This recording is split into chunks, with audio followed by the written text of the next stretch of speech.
Hey everyone, it's Greg in another episode of Unbreakable Spirits. Thank you for watching, for tuning in for about 15 minutes or so. It's a little break in your day. Hopefully, we make you smile. And today happens to be Thursday, August the 3rd, and beautiful day here in Pennsylvania again. We really are getting a break for all that heat and humidity that we had gotten in July.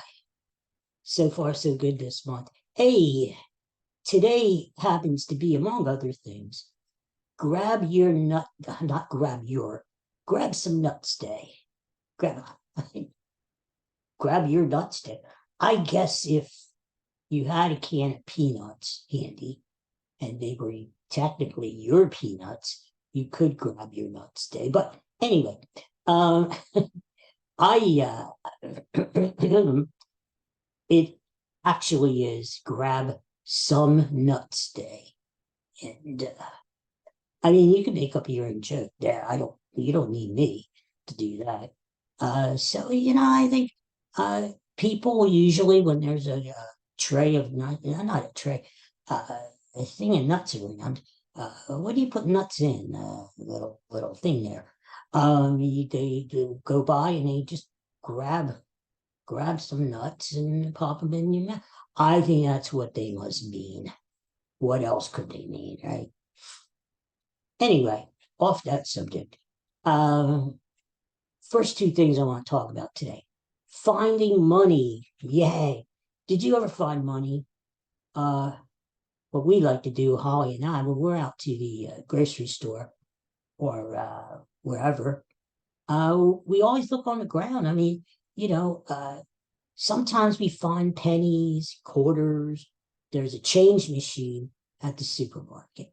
And it's always fun to go by the change machine and just nonchalantly put your hand in there where the change comes out and see if you got anything, right? I mean, what the hell?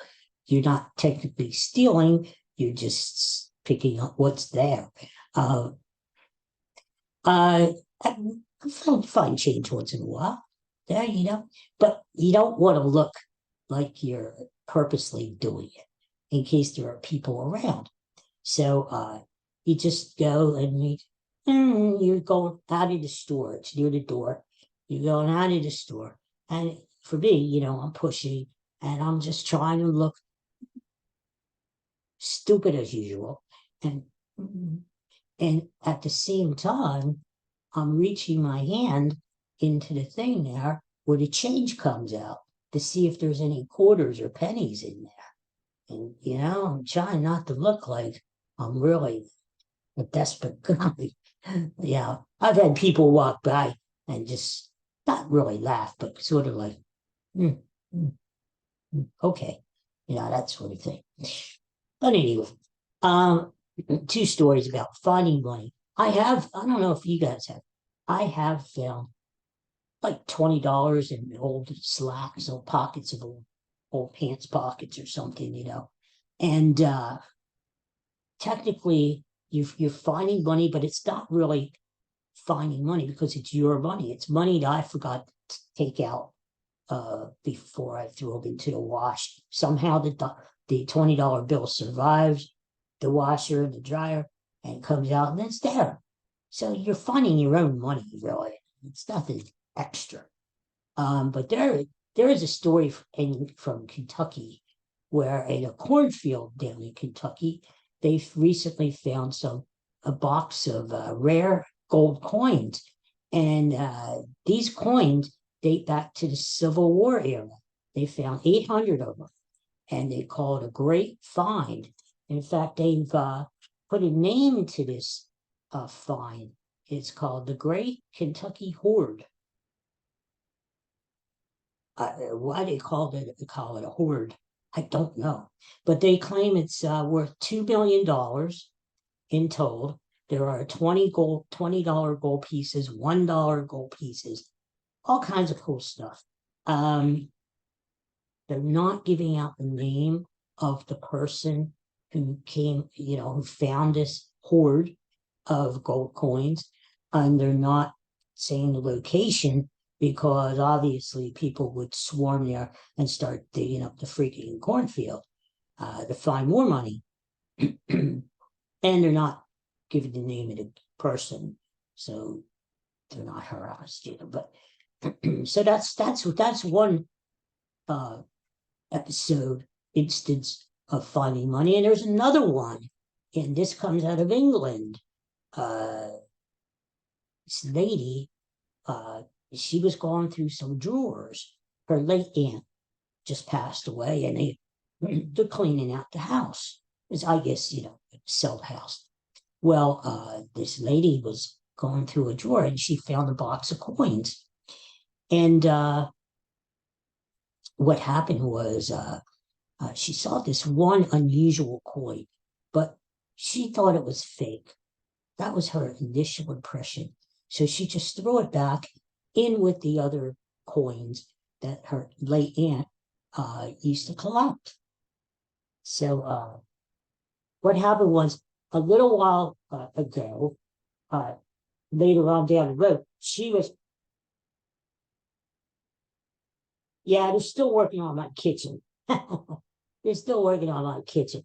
Actually, you've been with me since the start. And I think they even have a few more days to go. And that's what they're telling us. The kitchen looks beautiful, but there's still, you can hear the saws. It's just, we're oblivious to us now. Even the dogs don't care anymore. That's how much it's become a part of our life. In fact, when they finally leave, and it's time to get the hell out of here, uh, we're gonna we're gonna miss the sound of those buzzsaws out there. Oh, anyway, so yeah, the coins. The bottom line is the coin turned out to be real. It was a coin from the 17th century, a gold coin. It has the face of King Charles I on the coin. And I thought it'd be worth more than this, but they estimate in American dollars it's worth anywhere between $1,800 and $3,000. What else? Yeah. Okay, they feel that the old lady, or I should say that the lady had been a coin collector for years and years and years, and she had this rare coin in her drawer for probably decades and decades, and she probably didn't even know what it was worth. I when I think of finding money, I think of my Uncle Henry.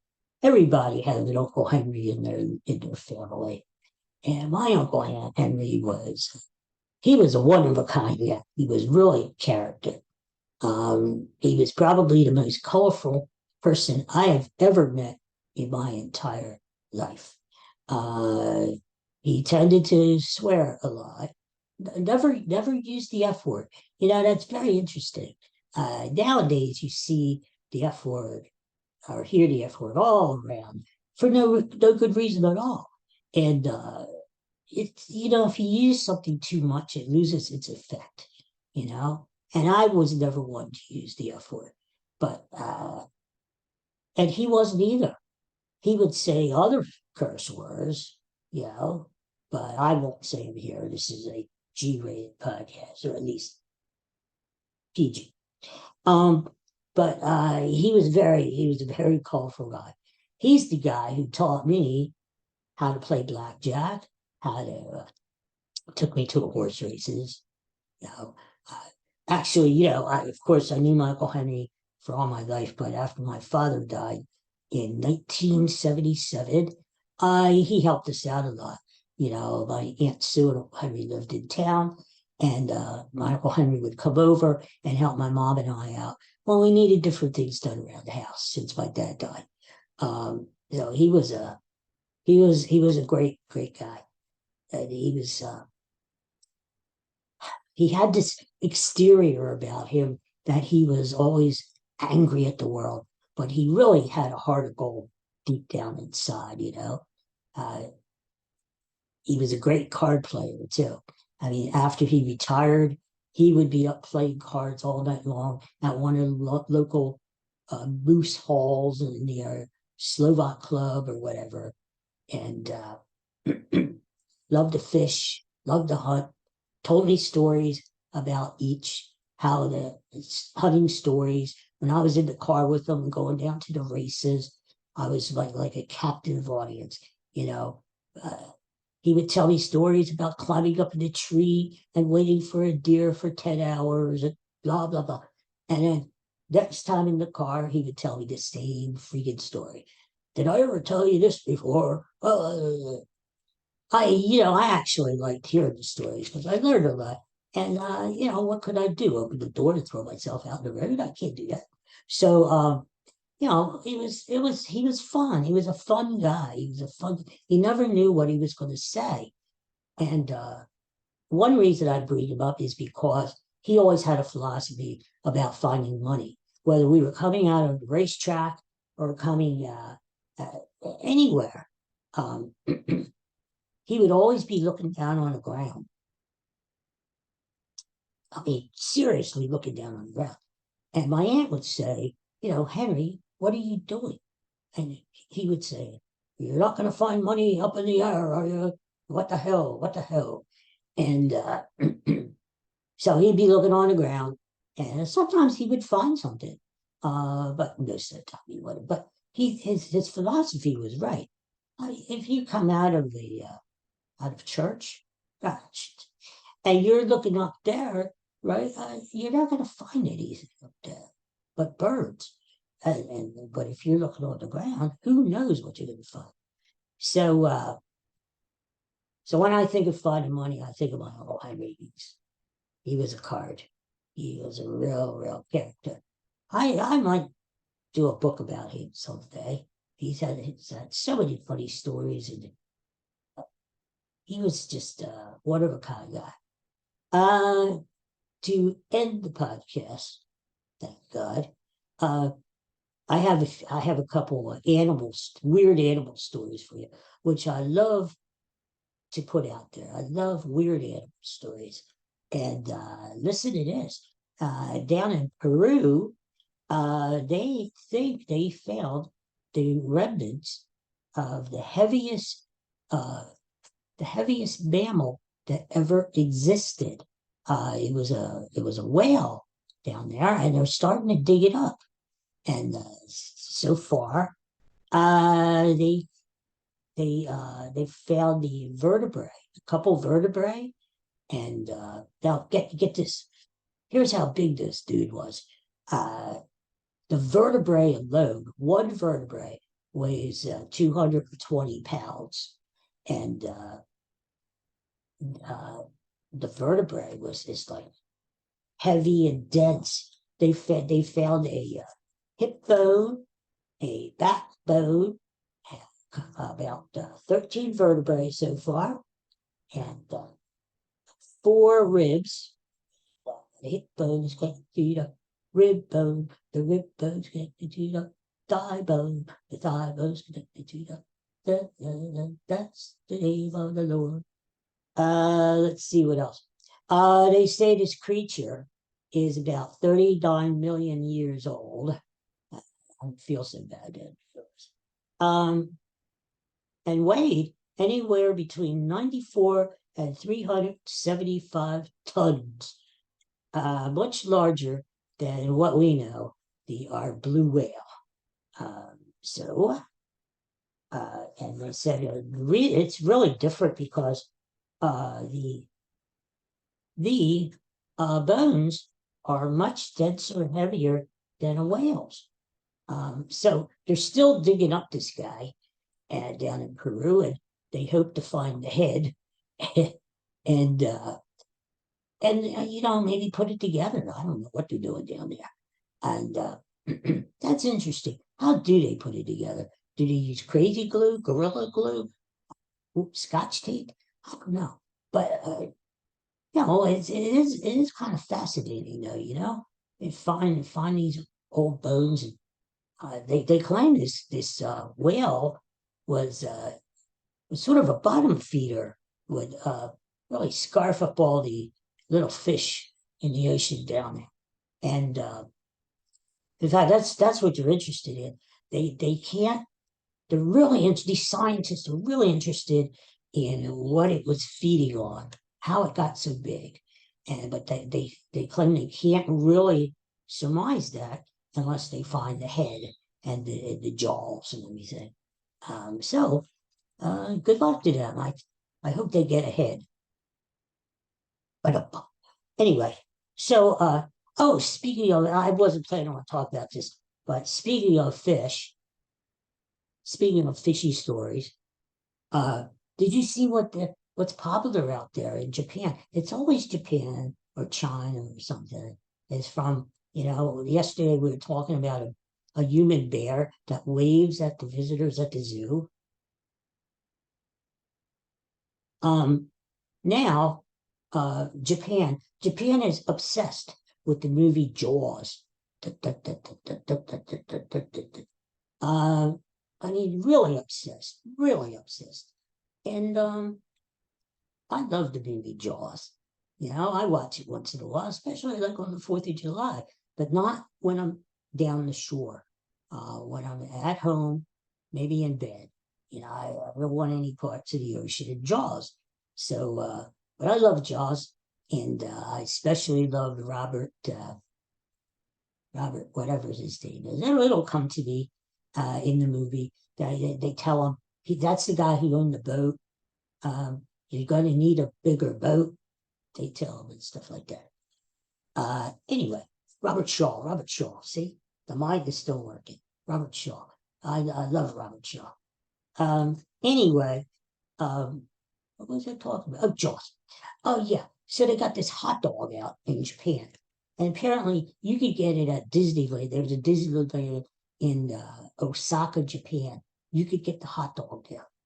And it's shaped like a shark.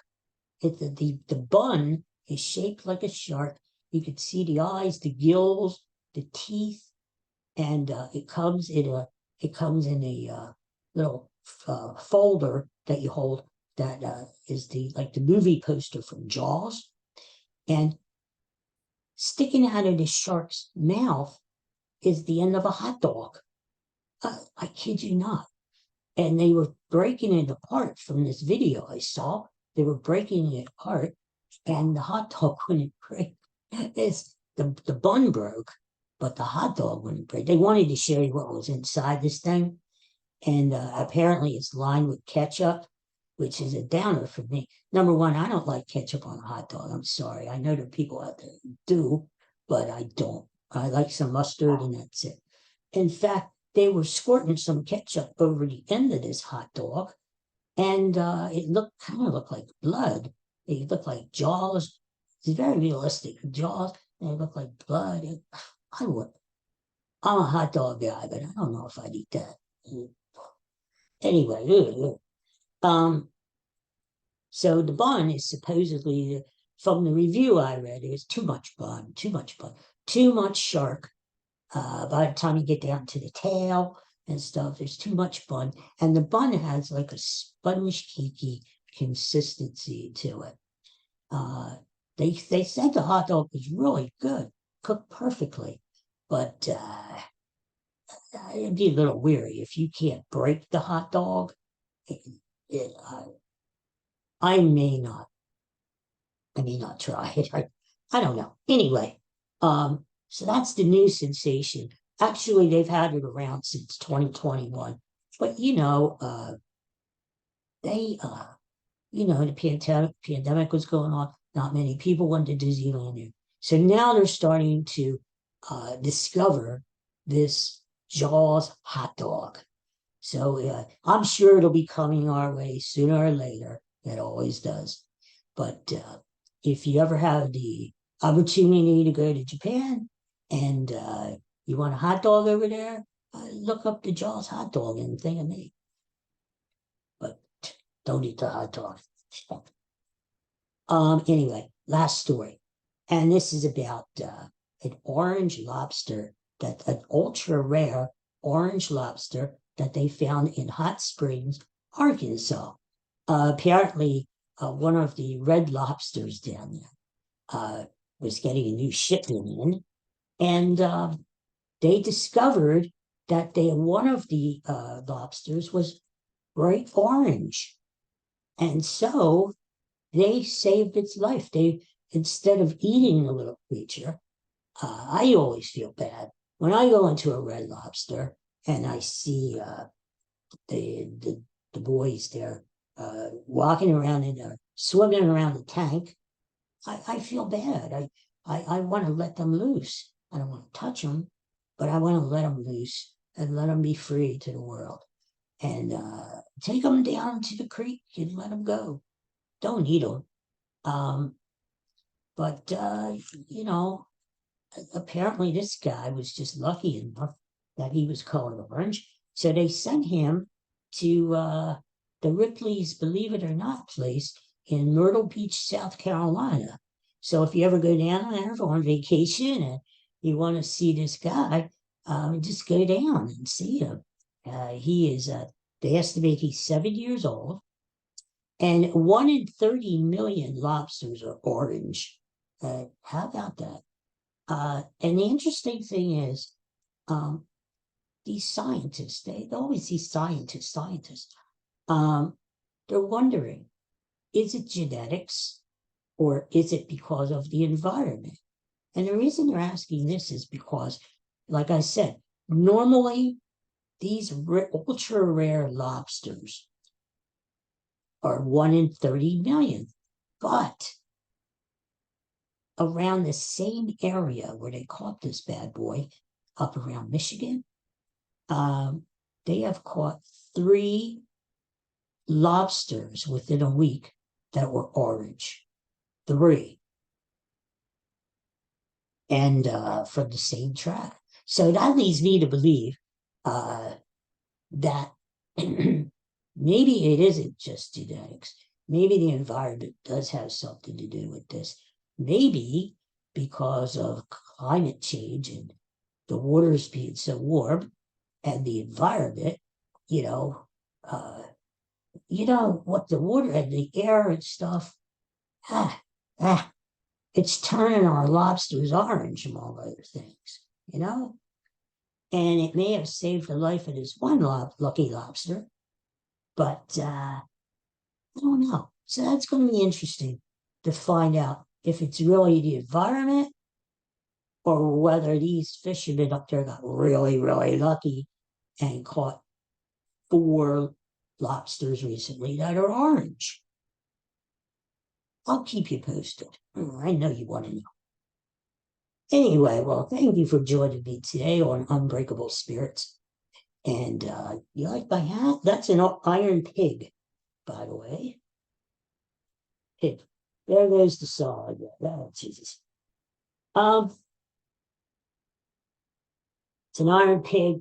That's the Phillies minor league team that is headquarters up in Scranton, Lobster. And the Iron Pigs are the nickname,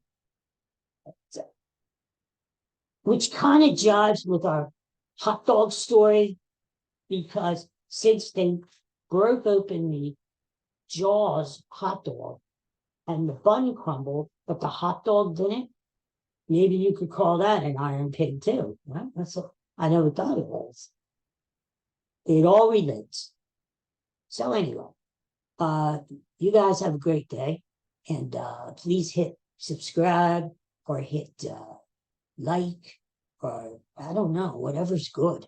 Just hit it, please, and then you'll never miss an episode. We have one of these bad boys every day, and I bring you the lighter news of the world as opposed to all the stuff that's going on regularly. So